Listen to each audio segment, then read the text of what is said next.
Why did they do this? It was bad enough they did it the first time I was here. Now they did it again. Only a lot worse this time. A lot worse. Apparently it needs to be a galactic law to never, ever leave a human engineer alone for too great a period of time. Especially when they have access to a great quantity of resources. Apparently they also learned from the mistakes of their last attempt, and made it so this one can actually do its job. Effectively.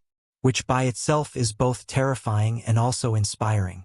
No, I take that back. It's just fucking terrifying. I often wonder why the gods created humanity. Was it to test us? Was it to laugh at us? Since I started this commission, I often find myself conflicted with a multitude of emotions.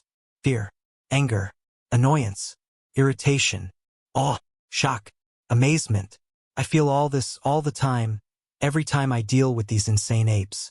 I am both thankful a species with such incredible capability is our ally, and infuriated that this is what they do with that capability.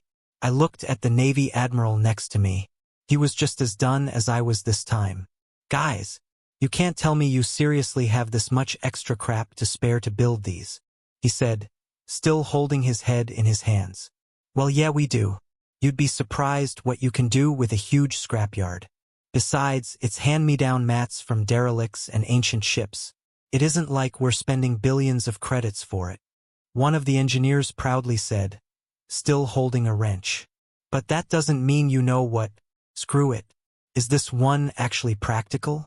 Especially at this size. And why two of them? He asked. Yes it is, and because reasons. The engineer replied with a smirk. Care to elaborate on those reasons? I asked, finally breaking from my momentary despair. Because reasons. He replied sheepishly and backed away. The Admiral looked at me.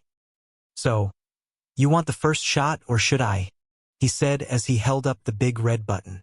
I sighed, rolled my eyes and pressed the big red button. I pressed it for 3 seconds and it let out a sequence of 5 ridiculously rapid bursts. Each burst, firing 10 of its 7.92-inch shells. The side of the gun had a belt of several thousand of the damn things that the gun greedily sucked up. A massive pit nearby dug almost a half-mile deep caught every shell that it expended, each one hitting the ground with a hollow clang. The gun itself let off a sound that was more a deafening constant roar of fire, rather than the singular explosions and massive booms of the first one they built. The firing platform they built almost perfectly absorbed the recoil the gun had, a combination of both its giant bipod stabilizing it and a massive mechanism holding it firmly in place. It was a machine gun from back in the day. Apparently a gun that was responsible for the most casualties in a single battle. Now I understand why. The atmosphere warped and twisted as the gun fired its shells, the shock waves from the barrel making the atmosphere angrily twist and swirl around it. I pressed the button solid for 20 seconds. It fired full auto this time, letting out a massive blast of its shells. Too many, too fast to even count. 20 seconds of deafening, merciless fire. By the time it stopped firing, the pit for the shell casings was half full. One of the engineers approached us and smiled. Cool, huh? MG-42. Hitler's buzzsaw, he said with a smirk. Well, yeah. How often does the mechanism and barrel need to be replaced with this one? I asked, aware my ears were now ringing ever so slightly. Never. Can handle a full 2,000-round full auto fire. We have a slightly more sophisticated and less flashy way of working with this one. Simple load and fire, usually box mag, sometimes the belts get stuck. Can pretty much use it anywhere we need to. The barrel and majority of the assembly is made of nanocarbon, which is Starship material, which means this thing can handle almost anything. And check this out, he said and stepped back. He depressed some levers and set some switches on a control panel. The entire assembly moved up by about 20 feet. The platform holding the gun swiveled left 20 degrees, then moved up, aiming almost completely upwards. This one can actually be used for planetary defense. Unlike the Garand we built, this one can actually fire at ships, and we actually tested it on a Telesteran dreadnought, he said with a sly smirk. I snapped my neck to look at him so hard I swear I broke something. You what? Myself and the Admiral both said at once. He simply chuckled and pressed a button. A television screen appeared out of the platform and played a video.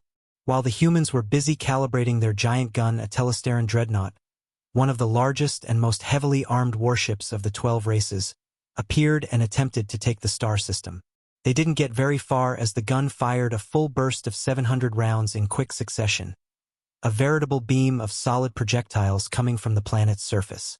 Any ship of any kind would fail under those conditions. I watched in terrified awe as the dreadnought started being pelted by a stream of hundreds of projectiles. The shields failed and the armor was now denting, paint scratching and turrets being blown apart by explosive shell impacts. The television also allowed audio, and I cradled my head in my hands at the sounds of the crew panicking, believing they were under attack by a massive fleet. When the stream of bullets finally stopped, the dreadnought was held together by wishes and good vibes, barely functioning as the ship captain opened his comms and begged surrender. We were gonna just turn it into Swiss cheese, but we, kinda ran out of ammo. That was the first firing test. It did pretty good, but we fixed a few errors and made it better. The engineer said, smirking. Crazy damned humans. A gravelly voice nearby said. The Admiral and I looked to our right, now noticing the Telestaran Admiral Kohokuru flanked by 2 legionnaires, his 4 hands in cuffs. Kohokuru, God. This is embarrassing, I said to him with a definite smirk.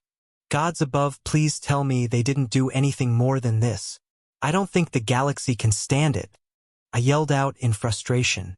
So, does that mean you don't want to see the 8-inch GU-80 CIWS we built then?